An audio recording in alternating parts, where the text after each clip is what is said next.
from someone being progressive. And then there's another thing called defensive strength. Now, there are two ways people don't know you're strong or know that anything is strong. Either it's coming up on you hard, or it's able to take something that comes on it hard. So y'all listen. Offensive strength is your, what's the boxer name? Ali, that's offensive strength.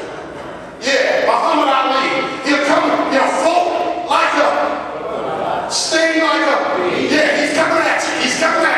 Rope a dog, right? He's coming at you. But then you got George Foreman, who comes out, big and out of shape looking.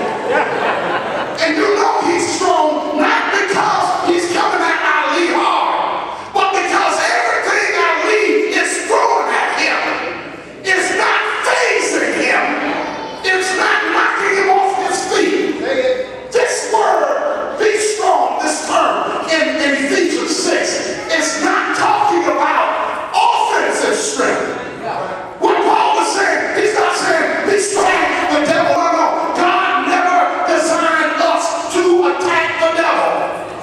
That's not what he designed us for. That's not how he designed us. We have not been equipped to attack offensively the devil. This be strong is defensive strength. It's the strength to stand your ground in spite of being attacked, in spite of being put down, in spite of being talked about, in spite of losing your job, in spite of getting sick, in spite of losing your relationship, in spite of marital problems, in spite of an empty bank account, in spite of foreclosure, in spite of a repo, stand your ground and be strong.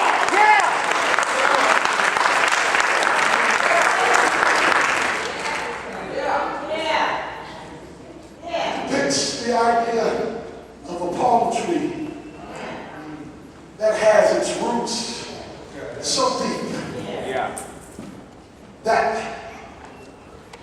the only way its strength is displayed is in the soul.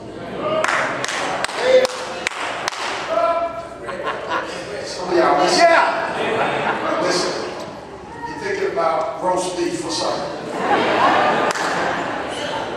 The only way its strength is displayed, the only way its strength is recognized, the only way its strength is realized is in the storm.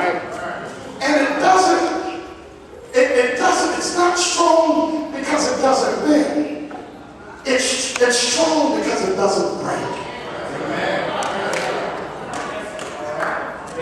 And the reason why it doesn't break in a storm is because it knows how to bend. You got these children of God that are inflexible. It's either black or white. This, that, the other. Judgmental, hardcore, very strict, inflexible. You only know one way, black or white. Well, I come to tell you, when the storm comes, you may find that you're broken because of the inability to be flexible. Being strong means that no matter what's going on around me, I'm going to stand my ground. Are you hearing me today? And this means you may not be able to eat what you want to eat. It may mean you may not have money. It may mean that y'all got to go Dutch this time. It may mean you got to deal with people you don't want to deal with. It may mean you got to do some doctor visits that make you nervous. It may mean you got to start some medicine that makes you lightheaded. It may mean that you got to stick yourself with a needle and inject some insulin. It may mean that you by yourself now. It might mean that she took half. It might mean that now you're a single parent. But whatever it is,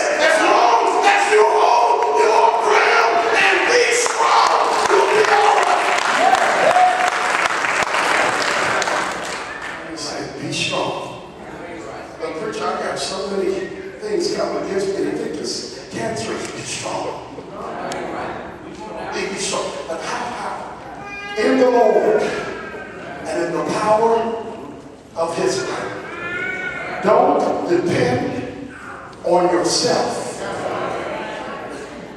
for your strength. What does that mean? That sounds good. What does that mean? In other words, you will make it not because you pulled yourself up, but because you trusted God to lift you up. His strength is made perfect in your weakness. Yeah. I don't know if you understand that. Let me help you. You know, every now and then, if I might share and be transparent, I'm goofy enough to do that. The Lord will refresh who he is in my life. And I say this all the time, but it's so applicable. You know, you get broke, all of a sudden God provides. But you know what happens with us? We get so comfortable seeing God one way that God has to revisit us and show us that he's good for more than the last deliverance.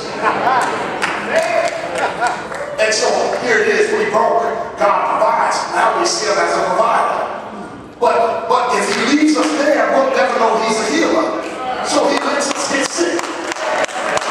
So now we know he's a provider and he's a healer. Yeah. But if he leaves it there, then we only think he's a provider and a healer. So he'll let us be in sorrow. Now we know he's a provider, he's a healer, and he's a comforter. Yeah. He'll refresh himself in your life so that he can show us that it's not our strength, it's his strength, and that's why we can be strong. And so he says, finally, be strong. Turn to somebody and tell them, be strong. I preach this at 7:30. I preach this at, hear me, hear me, hear me, hear me, hear me. Listen carefully. I preach this at 7:30 service. I talked about how God wants us to be strong in spite of what's going on around us. And before the service was over, one of our brethren got a phone call that his niece had passed away. The sermon was at its end.